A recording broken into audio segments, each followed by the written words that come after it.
Hello दोस्तों, नमस्कार। मैं अफरोज रिजवी तरुण मित्र में आपका खैर मकदम है, स्वागत है। पेश हैं देश और दुनिया के हालात को लेकर के उर्दू अखबारों के नज़रिए।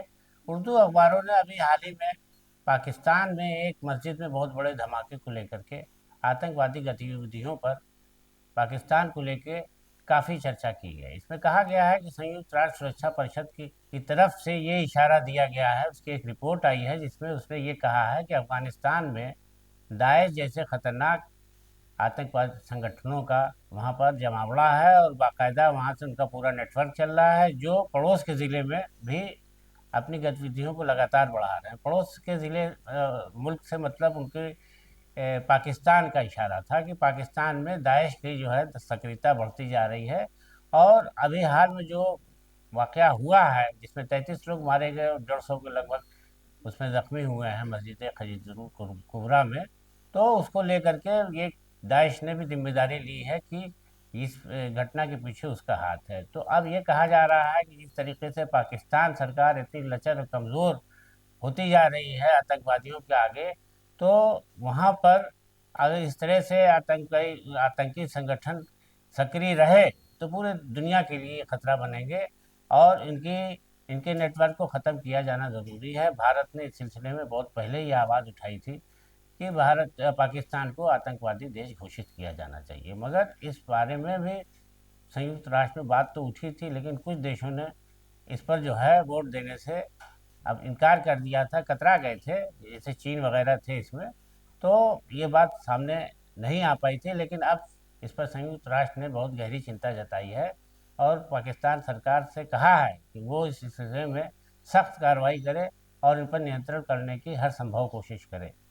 तो पाकिस्तान देखिए, अगर इस सिलसिले में उसकी भीतर तौर से जो जानकारी है उसमें ये भी कहा जा रहा है कि पाकिस्तान भी अपनी हिफाजत को लेकर के परेशान है कि जिस तरीके से वहाँ पर अफगानिस्तान से उनकी घुसपैठ बढ़ रही है, उसको रोक पाने के लिए वो अपने को असहाय महसूस कर रहा है।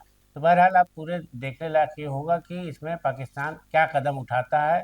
और भारत बहुत पहले ही से कहता रहा है कि पाकिस्तान में आतंकवादी संगठन सक्रिय हैं। हालांकि हमारे देश की तरफ से अभी ऑपरेशन सिंदूर हुआ था जिसमें उनके काफ़ी ठिकानों को नष्ट किया गया है, लेकिन फिर भी अभी वो उसी तरह सक्रिय हैं।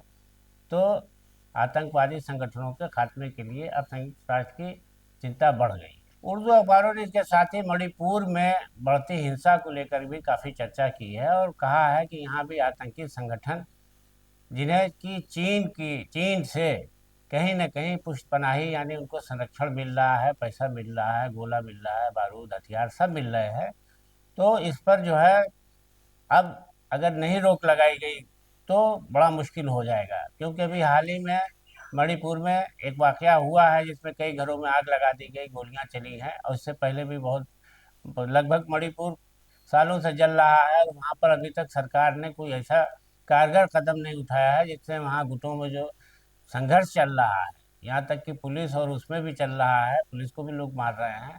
तो अब उसको लेकर के स्थिति बड़ी नाजुक होती जा रही है। इसमें अखबारों ने लिखा है कि जिस तरीके से म्यांमार ने चीन की सिक्योरिटी एजेंसीज को अपने यहाँ काम करने की इजाज़त दे दी है, तो म्यांमार और चीन का बॉर्डर हिंदुस्तान से बहुत मिला हुआ है, मणिपुर से।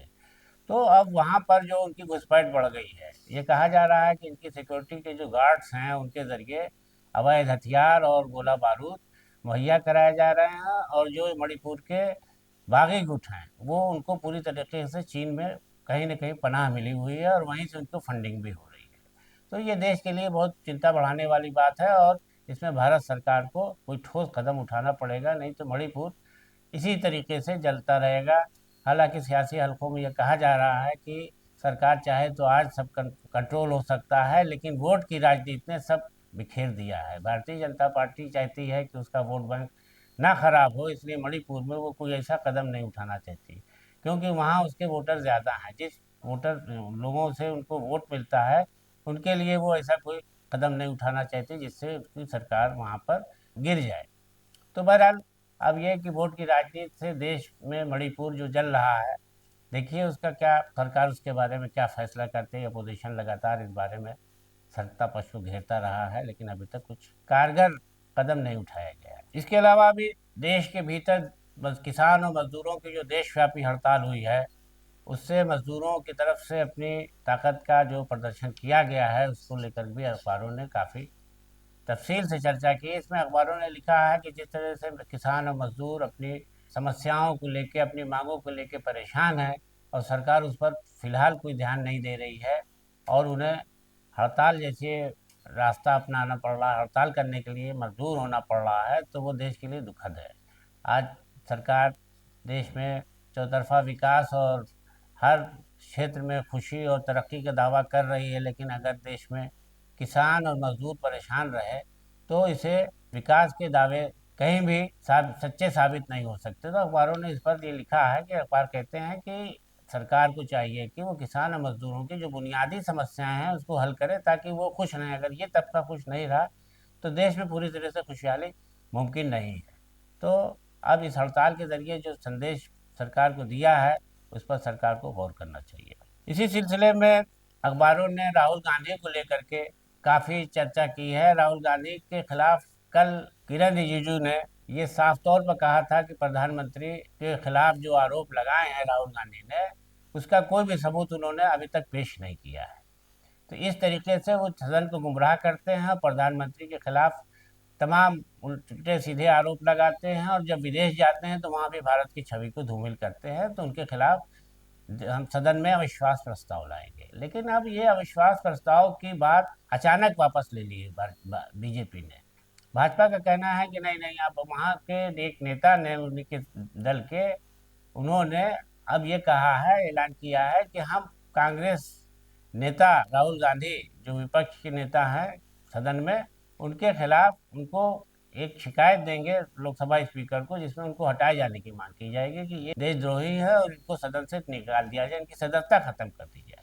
तो अपना अपना अविश्वास प्रस्ताव का इरादा बदल दिया और अब ये कदम उठाया गया है राहुल गांधी के कि इनकी सदस्यता समाप्त करने की कार्रवाई करें की जाए।